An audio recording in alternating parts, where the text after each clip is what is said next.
Before I was a futurist, I was a journalist. I was a tech journalist. Look at what happened recently with Twitter, with 80% of the employees just laid off overnight. There's this book I'm reading. It's by Zoe Schiffer. It's called Extreme Hardcore. If you read that book and just see how the layoff happened, it paints this stark outlook of the future for employees. I would assume that if I were to have bought Twitter, which was losing money, instead of firing them, I were to have said, do you think you could use AI to make your job easier, more effective, to make the company more profitable? That they would have all said, absolutely, yes, we're motivated to do that. And I'd say, okay, and in exchange, I only want you to work 3 days a week.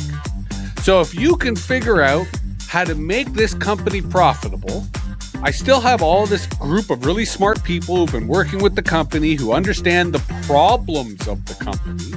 I think they would have been motivated to actually make the company more profitable. Used to be, there was a certain responsibility for an employer to take care of their employees and not just treat them as disposable.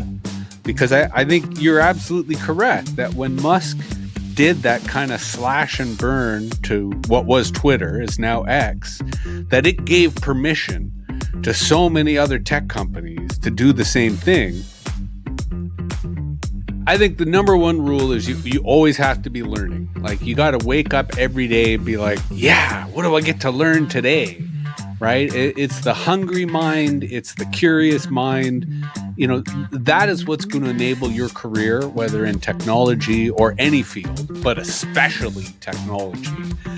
And if you can develop a reputation in the free and open source software community, if you can have a GitHub repository or a track record of GitHub contributions to important projects, that's the best resume you could have. That is the best way that you can find work and make friends and build connections in the community. My problem with the enterprise world is it really ends up undermining the value of most people. When instead, when you're young, you should be thinking about, how do you increase your value? How do you make sure that you're not just getting paid a good wage, you're getting paid a great wage, right? You're getting paid a premium. People are giving you equity in their startup. Jesse, what's the biggest mistake you've made in your entire career, if there is one? This is a funny one. It's a mistake, but I don't regret it. I hosted the 2013 Toronto Bitcoin Summit, and I charged people 1 Bitcoin each to enter and participate in the summit. So suffice to say, at the end, I had quite a few Bitcoin in my possession, and I spent all of them on pizza within rapid succession on things like pizza. Yes.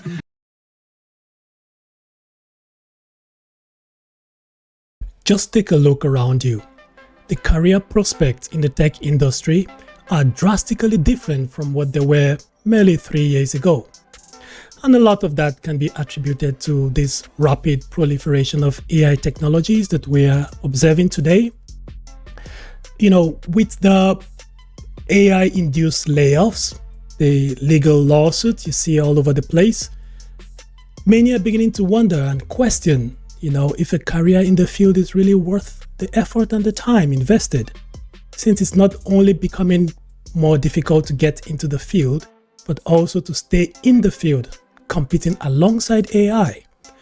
These are valid questions many have raised, and I think only a futurist can provide answers to these questions.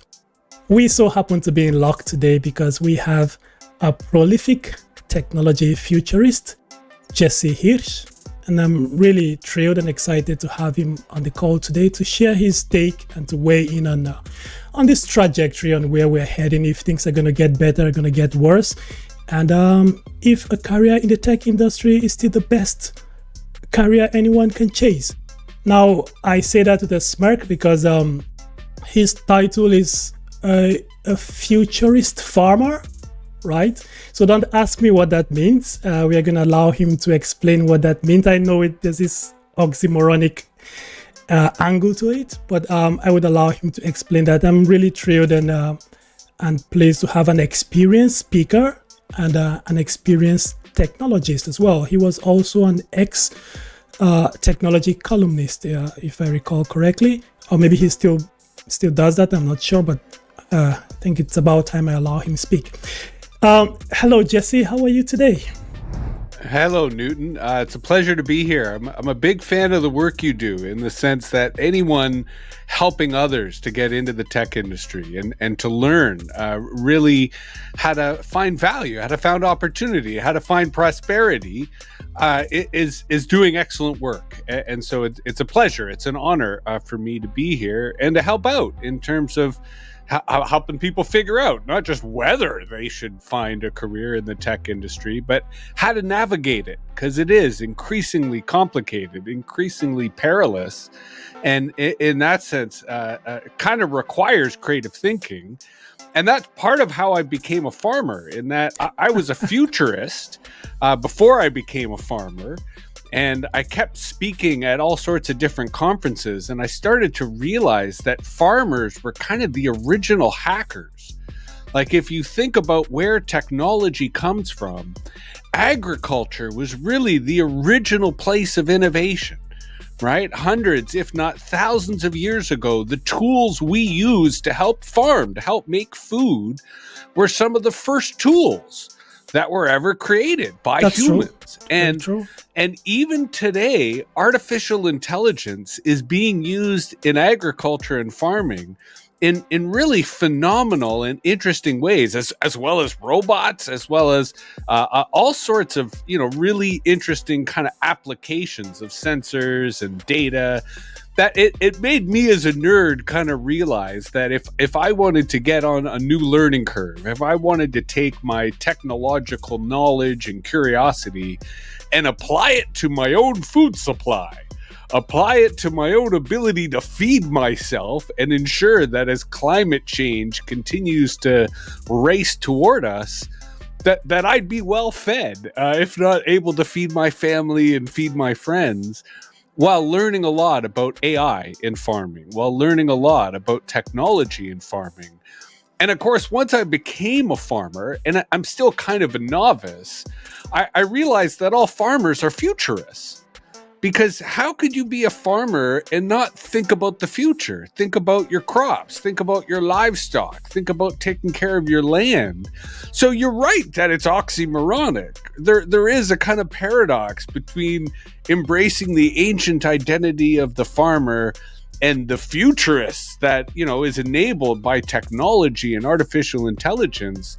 It's kind of my strategy for sanity.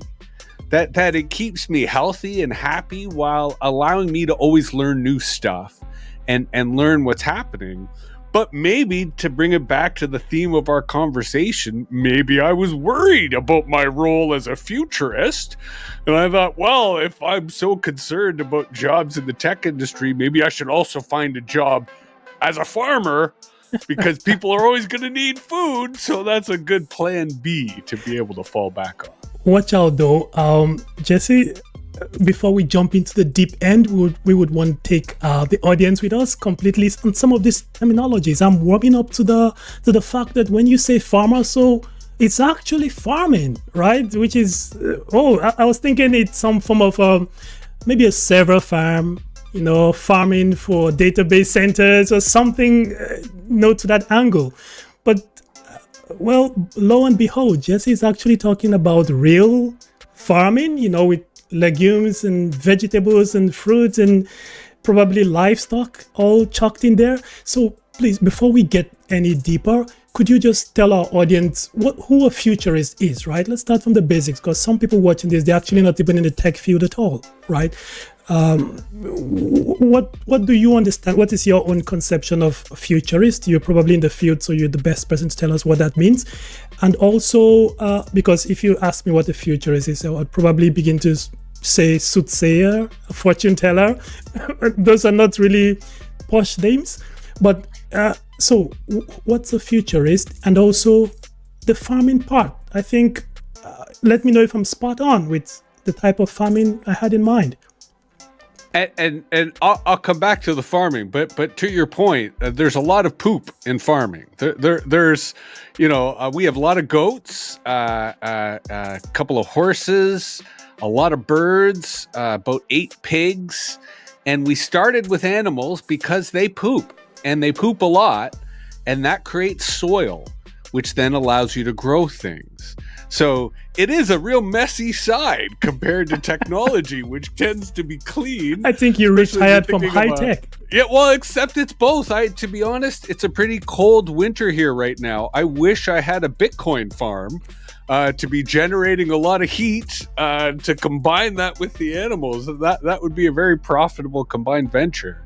But a futurist is a lot of different things. It is kind of a fortune teller. It is fundamentally a storyteller. Before I was a futurist, I was a journalist. I was a tech journalist in that, I was interested in technology.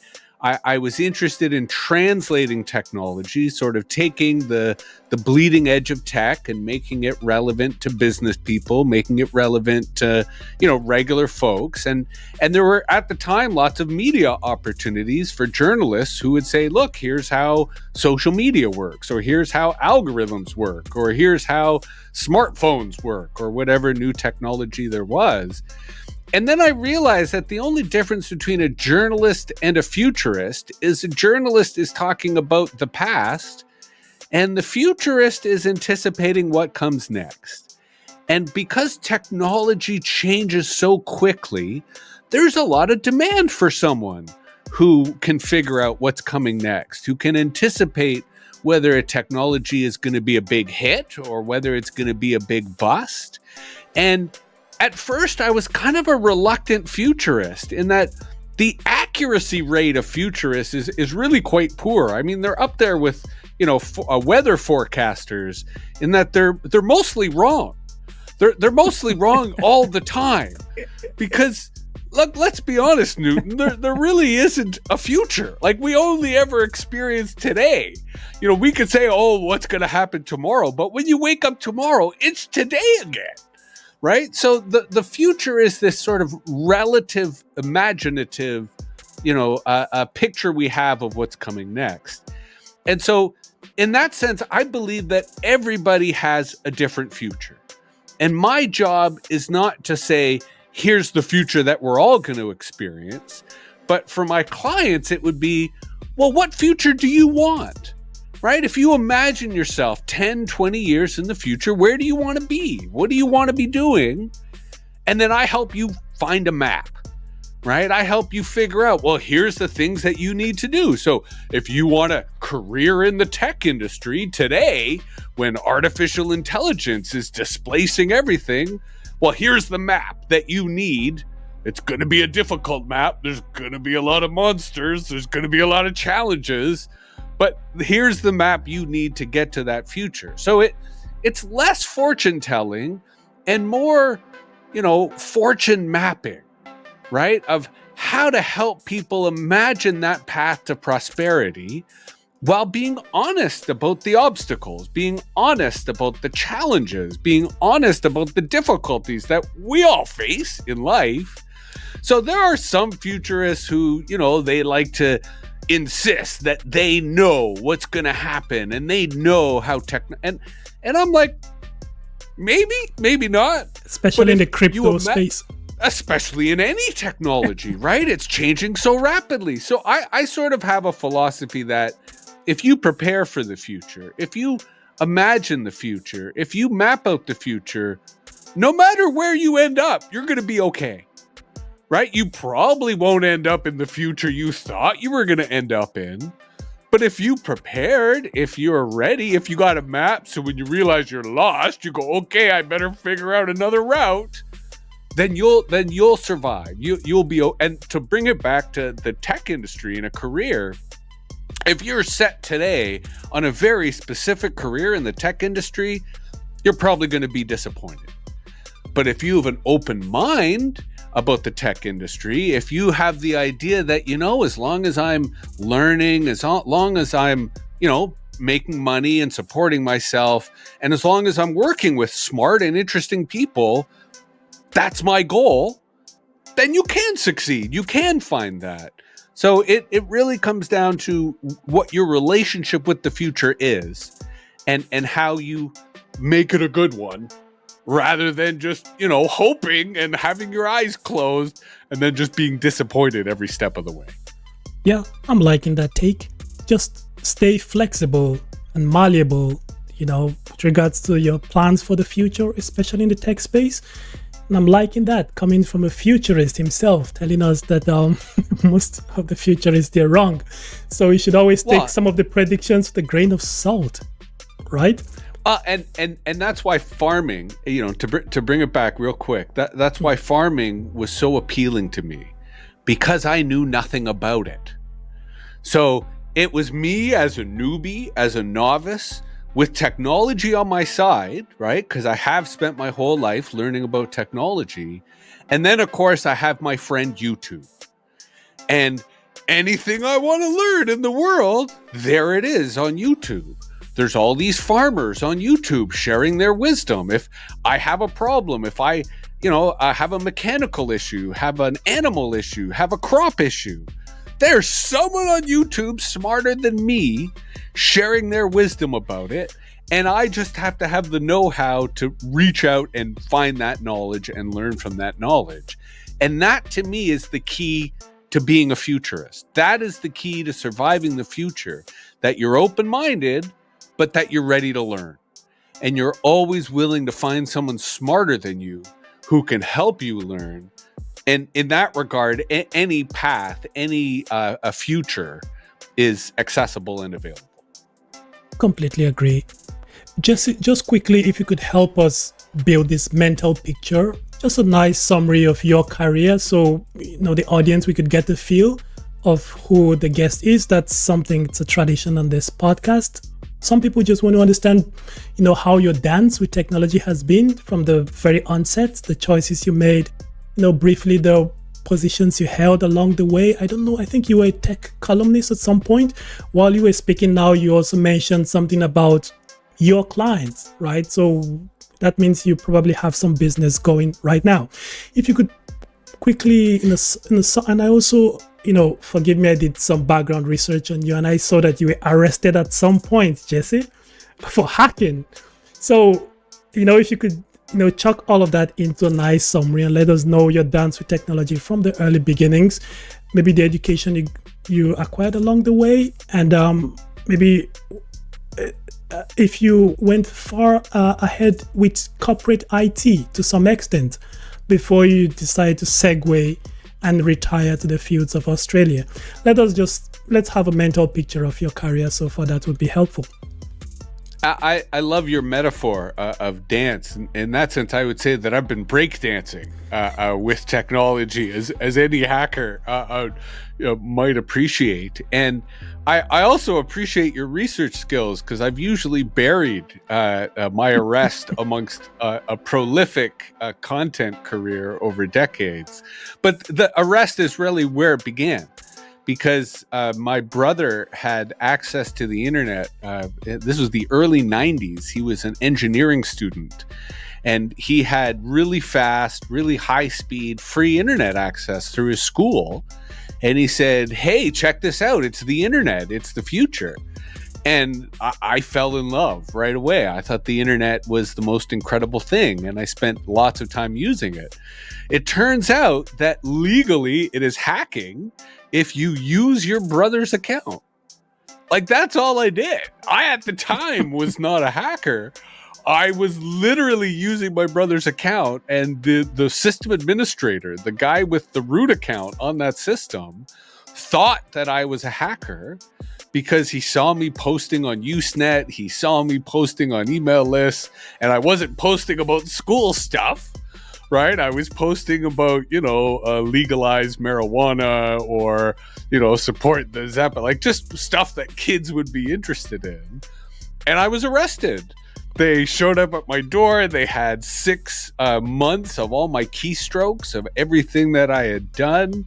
Oh my! So it was. Wait, so you broke into his school account and used his school email address to post online on public websites? he gave me his password. He gave me permission. He gave you, okay. Right? So he's not even irrelevant at this point. So you had access to his account. Was that his school account? But that is right? hacking. Yes, and then you use that. There was no, and then you use that to post on public websites. Is that? Well, again, why would the government be concerned about that? This. You got to remember, this is before the web, so there were no websites, right? And your question of why would the government be concerned about that? That's an excellent question. They didn't understand what was happening, but it was more. It was a really silly case, but it taught me at the time that the internet was important. That if they were going to arrest me over just using the internet because I didn't have an account, because it was my brother's, and I actually had to plead guilty because it was technically against the law, and I had to pay like fines, expensive fines for the CPU time that I had used in posting these messages. Like, it was absurd. But it really made it clear to me that this internet thing was important, that I should have the root account, that no one else should have the ability to log my keystrokes. And of course, I started learning about what hacking was, because if they're going to arrest me for hacking, well, hey, I should, at least know what I'm doing. And that got me into free and open source software. So that got me into FreeBSD and OpenBSD and Linux and all sorts of, ended up becoming like PHP and MySQL and Apache. Like, I just loved the internet. I loved internet software. And so I started a company. I mean, we initially started an internet company, an ISP, where we gave people internet access, because the reason I was using the university was you could not buy internet access, period. Like, you as a person could not get internet outside of universities, outside of governments. And I think that was the other reason why they were shocked that some kid was just posting all this, incendiary and other information. So we started selling access to the public, and that lasted a couple of years before the phone company sort of came in and took over. The big companies took over providing internet access as they do today. And I was in free and open source software for a while. I was loosely affiliated with Slashdot.org, which was a big kind of news site for geeks and nerds. And that got me into journalism, that I realized I knew all this stuff about the internet. I used to be able to walk into a room and say, "Hi, my name's Jesse. I'm with the internet." And everybody like, "Oh, we got to listen to that guy. He clearly knows what he's talking about. He must be the future. He understands this internet thing." And that's kind of where it all started, that business people, government people, academic people would hire me to come and tell them what the internet is, how it worked. And as long as I kept learning, so when social media came out, I would learn everything about social media. When the Internet of Things came out, when cryptocurrency came out, whenever any new trend came out, I would learn about it. And that would allow me, first as a journalist, as a columnist, and then later as a futurist, to get paid to teach people, essentially, to talk to people. And the consulting or the client side is when it's more than just explaining, when there's strategy involved, when they want you to spend time learning about their business, learning about their program, learning about their service, learning about their product, whatever it is that they as a business are doing. There's always an internet side to it. There's always a technology side to it. And, I enjoyed your last episode on Web3, and it was a similar kind of conversation where, as long as you understand the technology sufficiently and then are willing to understand the needs of your client, of the business, there's value there, and they're willing to pay you. And I've successfully done that over 30 years now, and that has allowed me to learn a lot about technology and be involved with technology. And so you sort of asked about enterprise IT. I have done contracts with different enterprise IT levels, often at the executive level or a decision-making level. But for the most part, I've maintain the hacker ethic that I kind of rather be on the outside looking in. I'd rather be kind of on the periphery, understanding the big picture, able to come into your system and look around and explain kind of what's going on. And I have done a fair amount of cybersecurity work over the years because it is a lucrative part of the industry.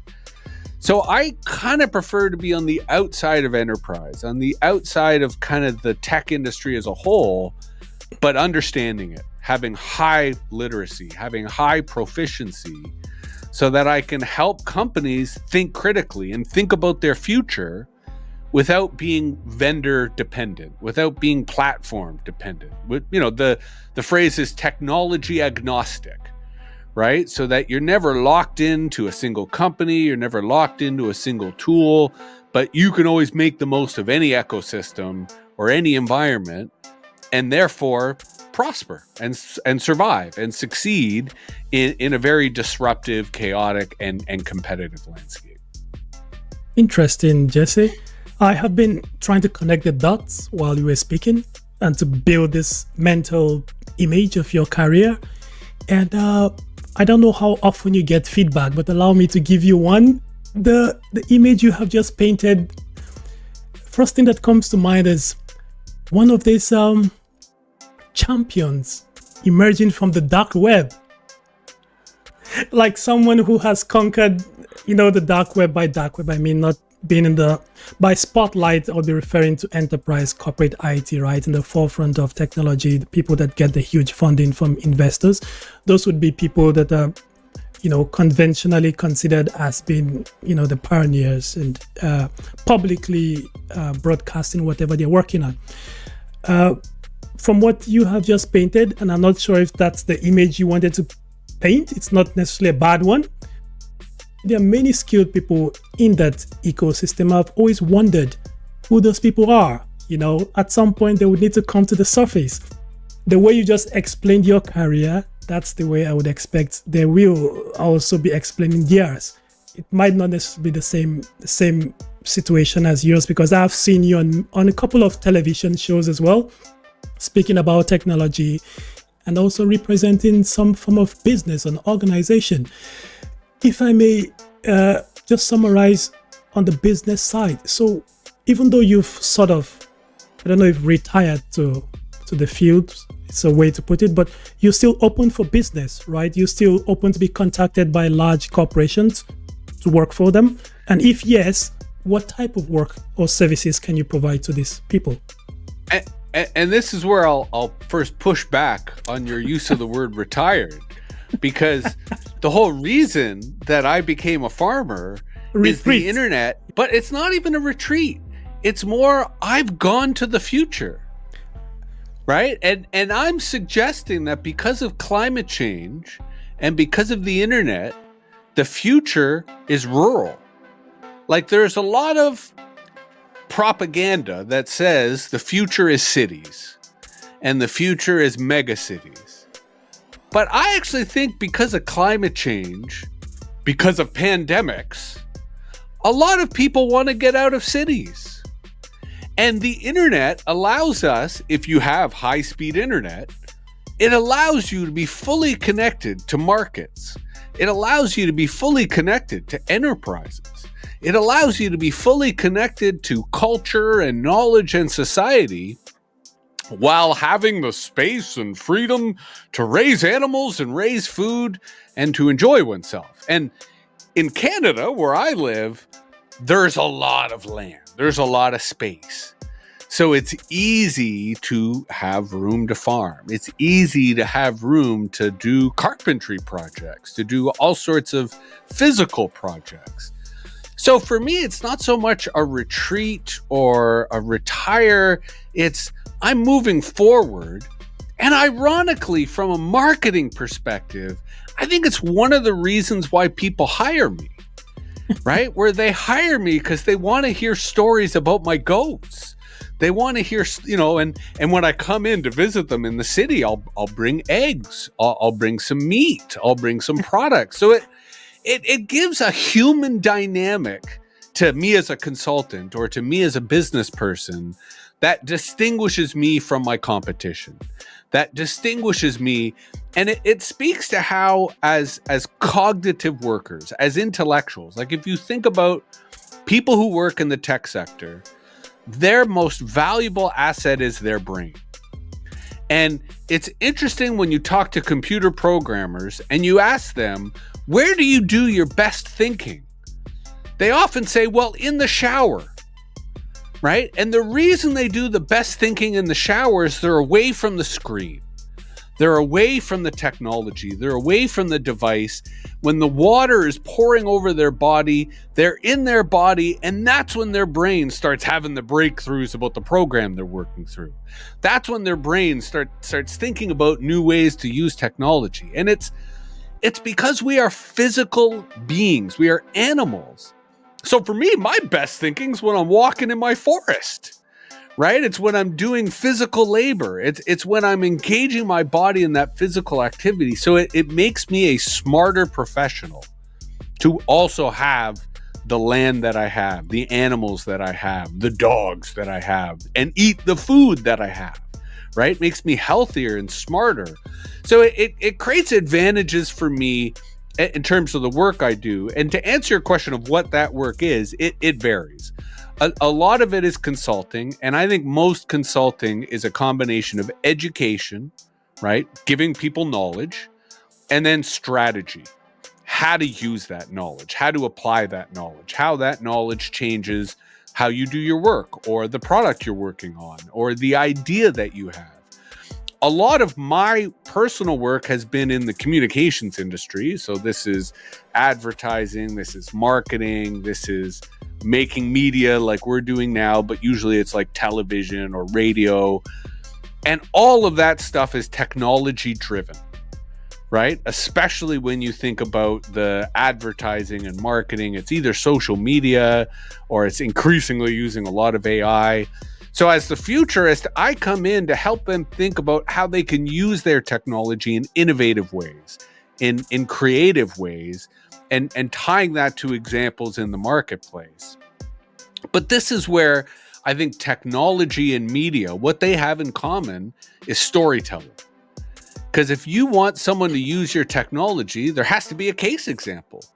If you want someone to understand why your product is better than someone else's product, again, storytelling. You have to give them a reason why. So another stream of work that I've done over the last 5-10 years is around startup companies.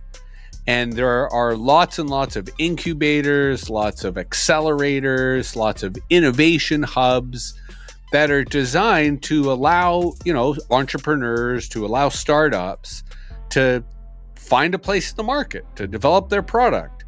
And so I tend to come in, again, in that communications and marketing role of what is your story? What is your value proposition? What is your future? How do you imagine your future?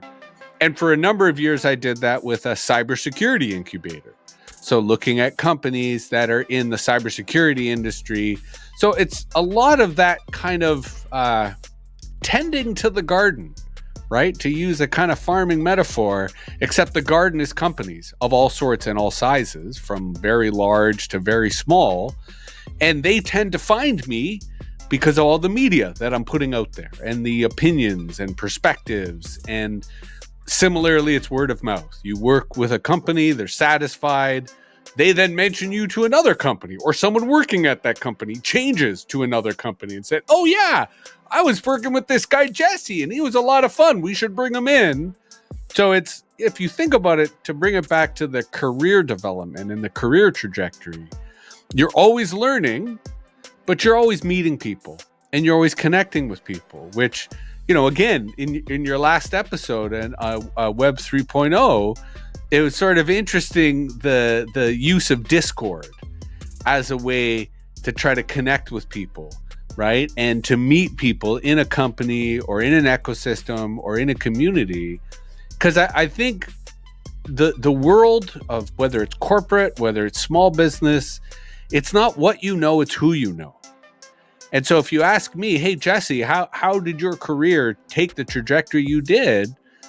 I focused on meeting people and getting to know them and helping them feel good about the way that I was helping them.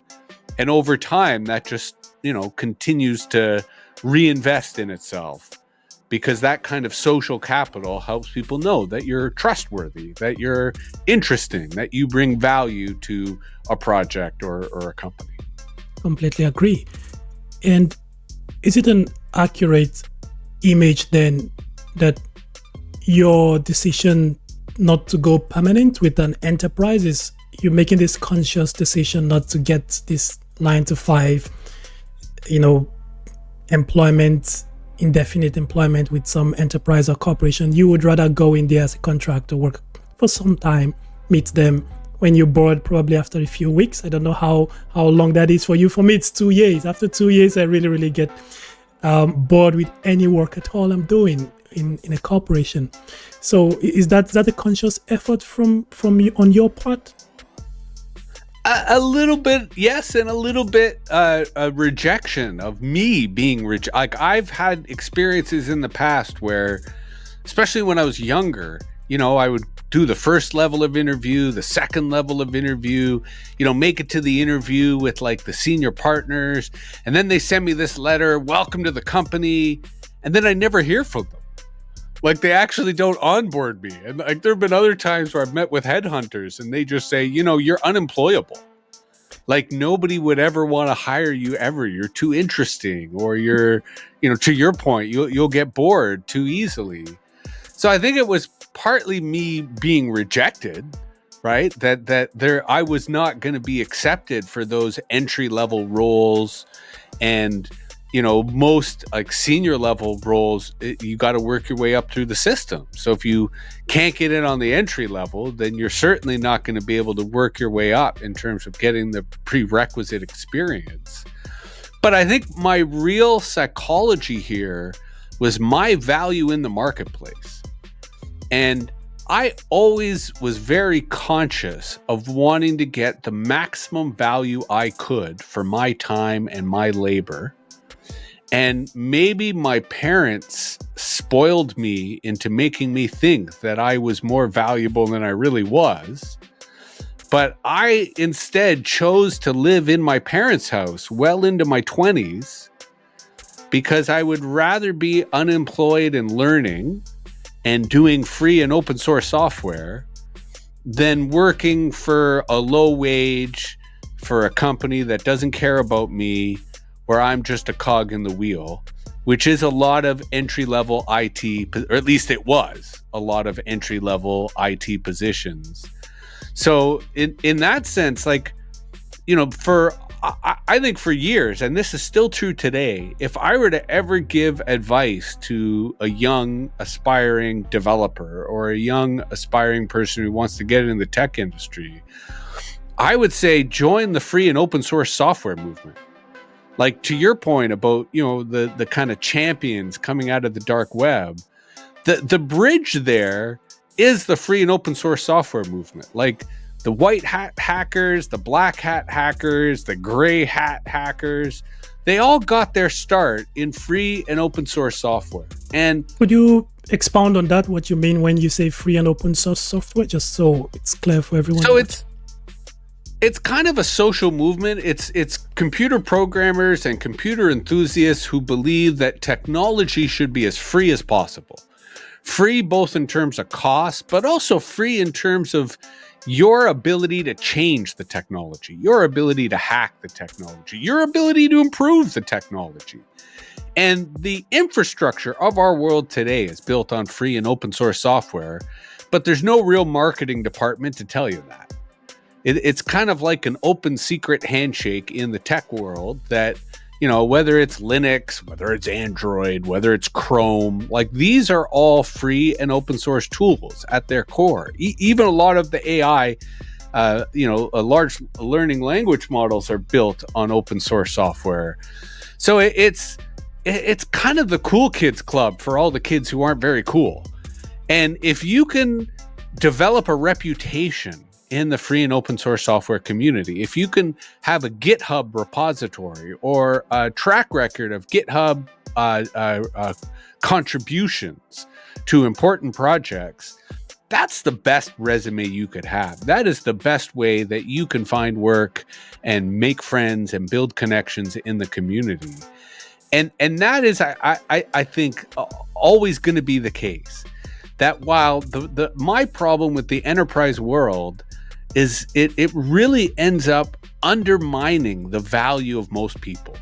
When instead, when you're young, you should be thinking about how do you increase your value? How do you make sure that you're not just getting paid a good wage, you're getting paid a great wage, right? You're getting paid a premium. People are giving you equity in their startup just so that you will, be part of the team. And that really comes down to creating a path outside of the enterprise, creating a path that's within the marketplace, within the ecosystem, but that is far more entrepreneurial than it is an employee. Not everyone wants that. Not everyone desires the stress and risk that can come with the entrepreneurial path. That's why I think the volunteer route in terms of free and open source software is another valuable way to get that. But you got to distinguish yourself. You got to be somewhat unique and stand out amongst the masses, especially when, to where you started, you're kind of competing with AI, whether that's directly or metaphorically. Yeah, I think that makes a lot of sense. And also coming from a futurist, I think it's all beginning to make sense now. There's something Jesse knows that not many people are aware of, and your career path is just a reflection of what you already understand about the industry. What you just explained, it's about, being an independent contributor as much as possible, but providing value, significant value to the industry, even though you're doing that from outside the corporate world, which from all indication, even I myself, I wouldn't doubt. I think that's going to be the way the future would look, to be honest. Just look at what happened recently with Twitter, with 80% of the employees just, laid off overnight. There's this book I'm reading. It's by Zoe Schiffer. It's called Extreme Hardcore.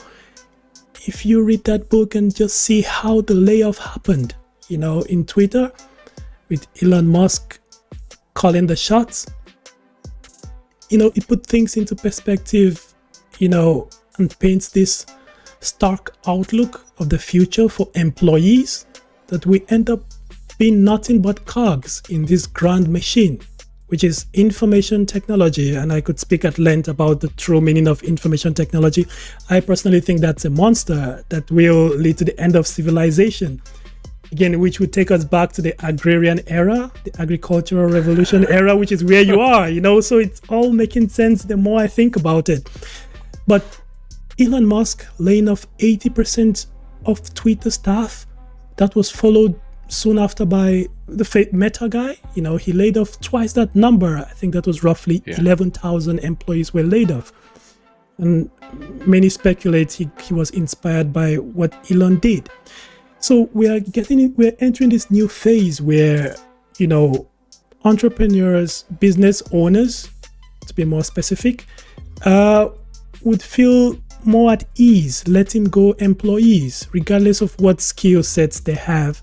And they will not feel accountable for their actions. There would be no sense of moral or civil responsibility or duty to the public or to the human race in general.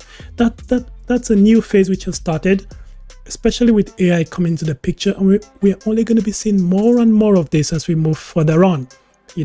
So if someone really takes a step back and assess the current state of, the tech landscape, they might, I don't know what to use. I can't use the word retreat or retire anymore, but they might do exactly what Jesse has done and, just go buy some livestock and grow some vegetables and then also dominate, right? You're actually doing that from wherever you are right now in Canada, Ontario, right? You're able to do that from wherever you are. You have high speed, fiber optic internet. And you seem happy, and with the oxygen and the nice air and everything there, you would probably be healthier than 80 to 90% of people in the Silicon Valley, I would say. Although, to your larger point of the social impact that we're seeing and the erosion of kind of social contracts, where it used to be there was a certain responsibility for an employer to take care of their employees and not just treat them as disposable. Because I think you're absolutely correct that when Musk did that kind of slash and burn to what was Twitter, is now X, that it gave permission to so many other tech companies to do the same thing. The video game industry, for example, in 2024 saw mass layoffs right across the board that were heartless, especially given that the video game industry is still doing quite well. And they're, the justification for these types of layoffs, I think are flimsy at best, because we require a healthy economy to function, right? People have to be employed so they can then buy stuff, which then keeps other business, like it's a business cycle. And when you start to do these slash and burns, then you start to create stagnation. You start to create uncertainty. You start to create anxiety. So it is frustrating. And I think that's why we have to, reconfigure the role, not just of technology in how we think of employment, but the way in which we think of technology in society and in the economy and in industries as a whole. Because here's where I take a different approach to AI, because I've been studying AI for almost a couple of decades now. I've been talking about AI for over a decade. I've been using AI for as long as I can. We've all been using AI in terms of Google as a search engine or YouTube as a place to find video content. But even large language models like ChatGPT or Claude.ai or, the image creators like Midjourney or Ideogram, these are tools. These are very powerful tools, but they're just tools.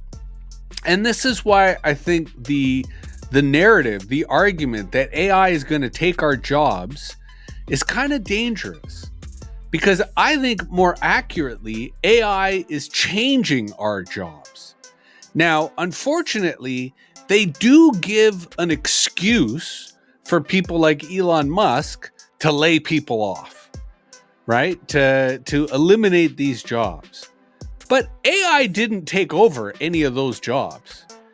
It just made the 20% of the people who weren't laid off, it just made their jobs a whole lot harder.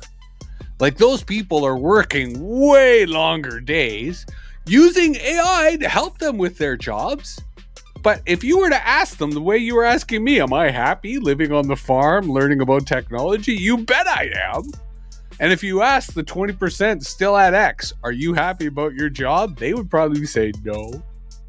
No, but I'm scared, so I'm not going to say anything. I'm going to keep my job. And in that sense, I almost feel that AI is being used as a myth, that it is such a powerful tool that they're creating this myth to scare people from understanding how to use this tool. Right? Or understanding how this tool could be used to make society better, to make work better, right? Because, and again, I don't run X/Twitter, right? I haven't been hired by X/Twitter, so I'm speaking with conjecture.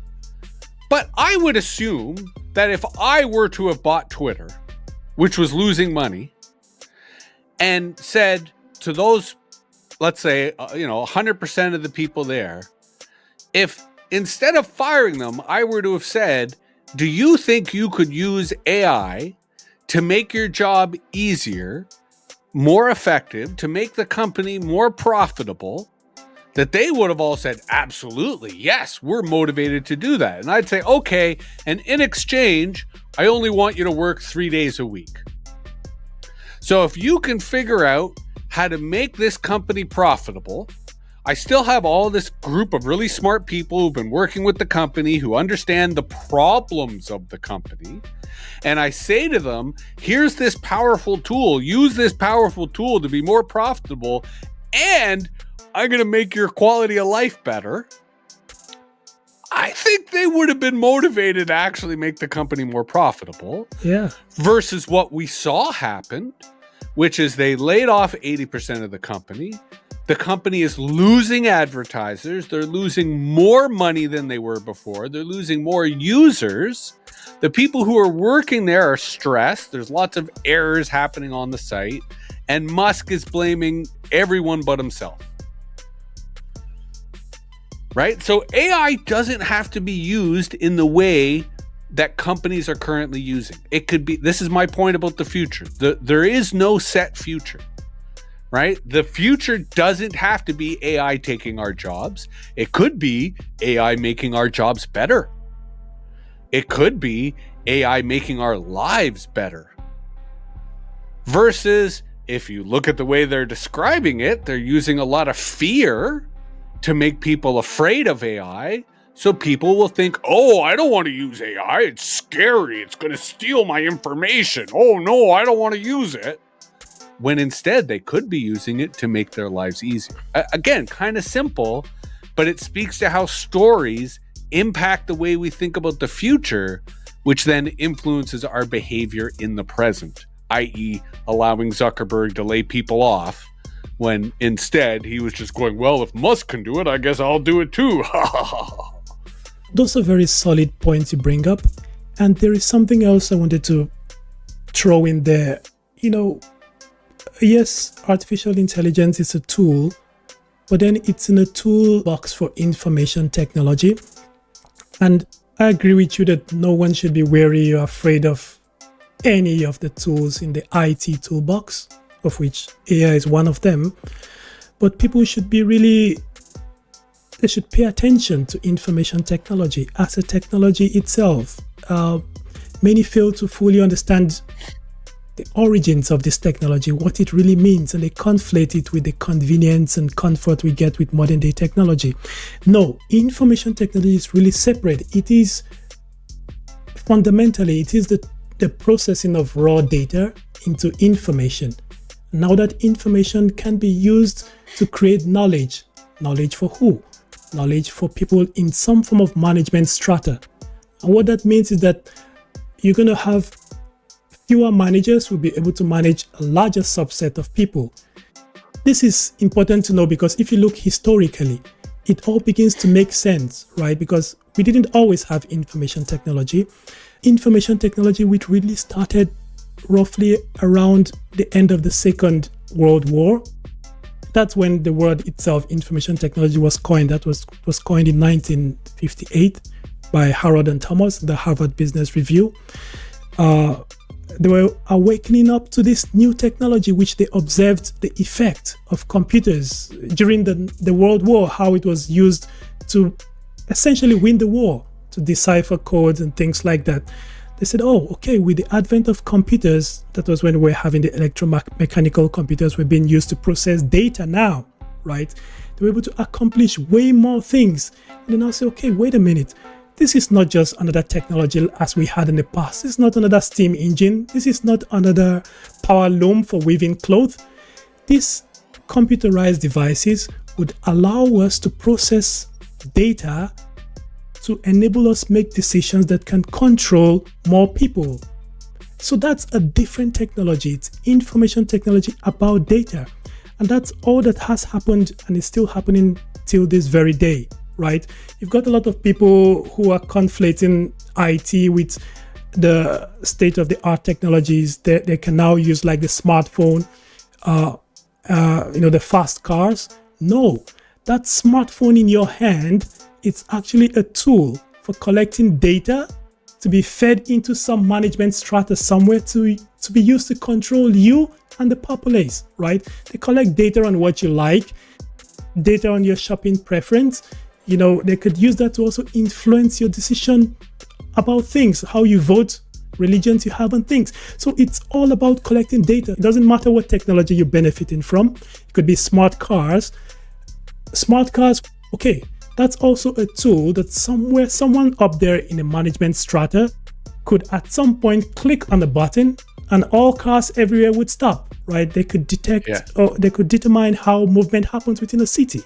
right? Well, they had this Tesla minivan exploding in Las Vegas, and Musk was able to instantly tell them the whole status of the car, that it was locked from the inside, where it had traveled from. It was all. So your point about the technologies of control is the hacker ethos, right? Where hackers recognize exactly what you're describing, that these technologies exist to control people, and they counter it by saying, well, let's put that control into the hands of the people, right? The hacker ethic is to say, yes, this technology is designed to control us, but we can hack that technology so that we, the people, ultimately are in control.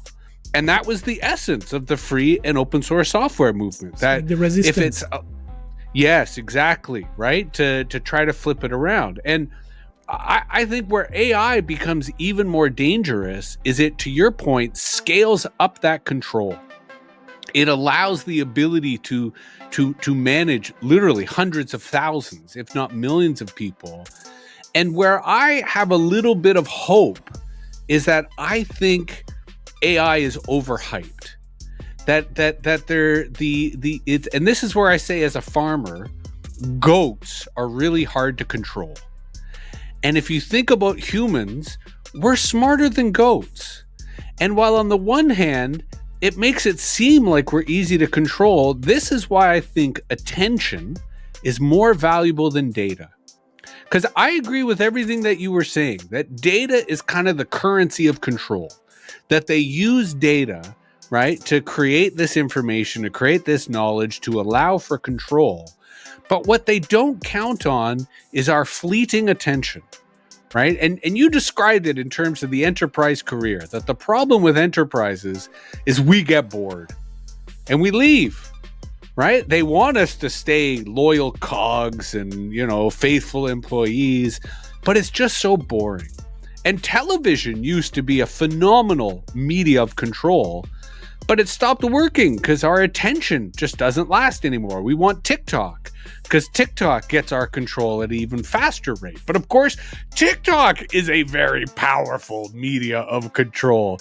So it just becomes this kind of a cat and mouse race, like the way that hacking is a kind of cat and mouse dynamic, where they're constantly trying to control us, but our attention is incredibly difficult to control.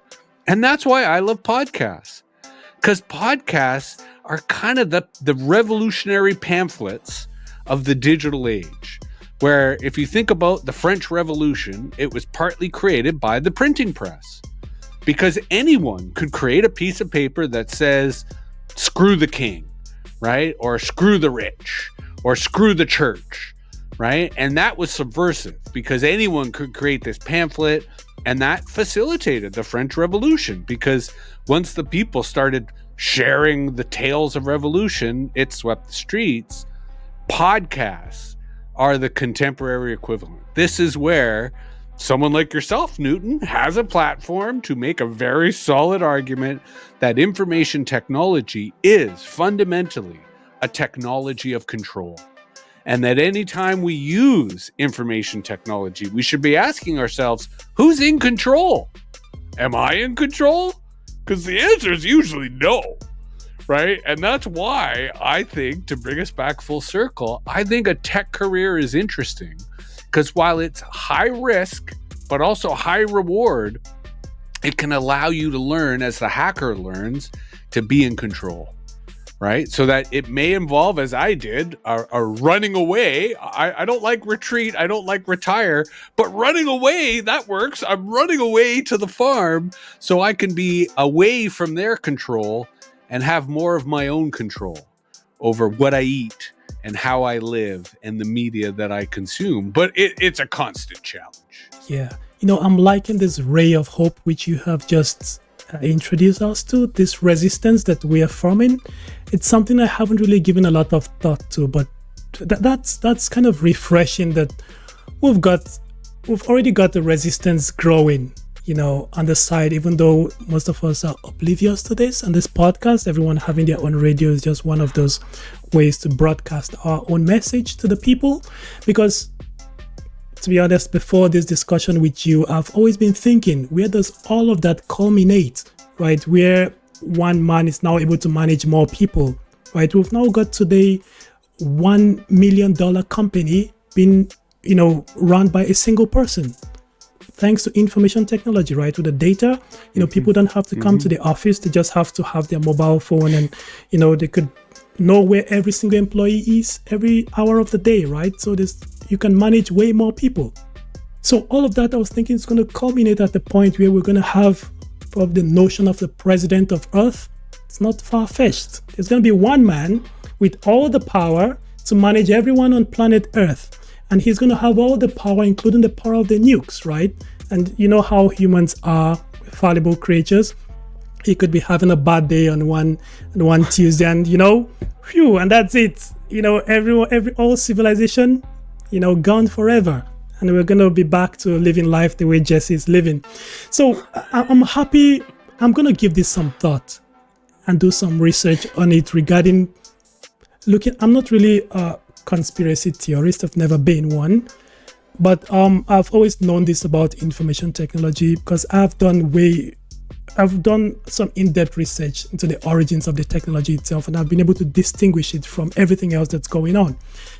But I would do some study on this resistance that's happening. At the end of the day, hackers might be the last defense that planet Earth would have, because look at the behemoth companies and leaders like Elon Musk talking about Mars, right? That all makes you worried. Well, Earth is not good enough. What are you planning, Elon? Anyway, that was such a refreshing discussion we just had. And there's one thing I'm liking, Jesse. You never countered my feedback on the impression of your career as someone emerging from the dark web. I would take that as an agreement from your part that describes you. I'm not saying you were in the dark web, but you would rather be on the edge, a little bit rebellious, but also very knowledgeable on the technologies, right? That's how you regard yourself and your career. I would very much prefer to be on the side of the revolution, and I think that the internet is itself the revolution, in spite of Google or Meta or X trying to conquer it or colonize it. I very much see myself on the side of the humans, and I want the robots to be our friends. I think they should be our friends. And I think the problem here fundamentally is, to use your language, the managers, right? I think what AI can do, what the internet can do, is allow us to live in a world without managers, where things are organized, where we have some order, some, peace, some high quality of life, but everyone has the ability to be themselves, to work together. And, to your point about curiosity, there's a couple of a really interesting Canadian theorist, long since dead, a guy named Harold Innis, and he wrote a fascinating book called Empire and Communications. And in Empire and Communications, he argues that with every new technology, a new political system emerges and a new religious system emerges to allow for the management and control that you describe. And he goes all the way back in time through all the, from paper to papyrus to scrolls to, it's a fascinating kind. Again, he died before the internet. But it's a fascinating kind of anticipation of the way in which technology is often used for control, and how empires have really evolved around the rise of technology rather than the other way around. That the technology comes first and then the empire comes later. So I think your kind of closing remarks here are kind of prophetic. And speak to a path of inquiry that I highly encourage and would love to hear more from in terms of your own curiosity and ideas. I should probably become a futurist as well. You should, Jesse, absolutely. Yeah. Jesse, as we want to close with this, if there is some, final piece of advice you could give to people watching this, let's address both people looking to break into the IT field, the tech field, and also people who are already there wondering what they should do, especially people in the 9-to-5 corporate life. What would be some advice you would give to them to ensure they have a fulfilling and rewarding tech career in the next period to come? I think the number one rule is you always have to be learning. Like, you got to wake up every day and be like, yeah, what do I get to learn today? Right? It's the hungry mind. It's the curious mind. That is what's going to enable your career, whether in technology or any field, but especially technology. That is going to be your primary driver of success. And the second is to never compute alone. Right? The internet by default can be a lonely place. Sometimes we're just sitting here in front of our screen by ourselves, but the internet is meant to be a cooperative space. It's meant to be a place for community. It's meant to be a space for connecting with other human beings. So make an effort to join communities, to join networks, even if you're a lurker, like even if you're quiet and just hanging out and, adding emojis and likes. Together, united we are strong, divided we are prey. Right? It is essential that we find other humans, work with other humans, and cooperate and collaborate with other humans. And the internet is really great at enabling that, especially at small scale and especially in the tech industry. Discord happens to be a primary hive for this kind of activity, but not exclusively. And I think that those two key ingredients, I feel, are what distinguish the successful people in the tech industry from those who struggle. You got to love learning, and you got to make an effort to connect, to be involved with other people, to learn from other people, and to teach other people. I think fundamentally that is the way in which you will not only prosper but be safe amidst a very turbulent and volatile industry in several years. Yeah, very good points there. The importance of networking in whatever you're working on, and also to always upskill as much as possible and reskill if you have to into something that's more useful in today's economy. So thanks a lot for that, Jesse. Jesse, what's the biggest mistake you've made in your entire career, if there is one so far? Well, this is a funny one. It's a mistake, but I don't regret it. I hosted the 2013 Toronto Bitcoin Summit, and I charged people 1 Bitcoin each to enter and participate in the summit. So suffice to say, at the end, I had quite a few Bitcoin in my possession, and I spent all of them on pizza within rapid succession on things like pizza. Yes. At the time, Bitcoin was worth $50. So I was charging people $50 each to enter the Toronto Bitcoin Summit. And so I then spent those Bitcoin when they were worth probably like $100. And I thought, ooh, what didn't I do well? But I don't regret it, because I don't like Bitcoin. I don't believe in cryptocurrency for the exact reasons that you said. I see it as a technology of control, and I don't want to support it as a technology of control. But had I kept all those Bitcoins, obviously I'd be a very wealthy man today. So let's call it a mistake, but a mistake which I have no regrets. And with that, we bring this to an end. Thank you so much, Jesse. This has been a really exhilarating conversation, as I expected it would be. Any closing remarks? Any last words? Anything else you want to throw in there? Of course, and also let us know where the viewers can find you online, right? For anyone looking.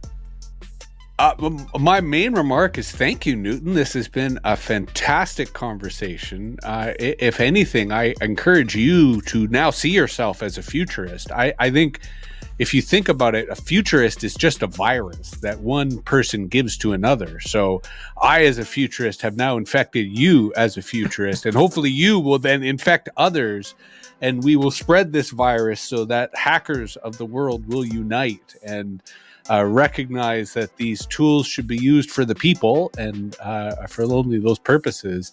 If anyone wants to find me online, just go and ask your local algorithmic authority like Google, hey, who's Jesse Hirsh? And I suspect they will point you in the right direction. And if they don't, I guess find me on the dark web, right? Or find me on the farm. I kind of like to be a man of mystery, but I've also put so much material on the internet over the last 30 years that I think it's pretty easy for people to follow my path of curiosity and hopefully become infected with the virus that I've just infected you with. Yeah, thanks so much, Jesse. Jesse, I would really be happy to have you back here on the platform some weeks, some months down the line, just to share some progress you've made in your career journey and what else. There are quite a lot of things we didn't really have enough time to cover. I was also curious about, I saw you had a master's degree in something called algorithmic media. I was curious to know what all of that was all about, but we're out of time now. And I'm already sure you've given so much knowledge, so much gems to people looking to build a thriving career in the field. And for that, I really thank you. On that note, we bring this episode to an end. Don't forget to, as usual, show your support so I can continue reporting. Until the next episode, cheers.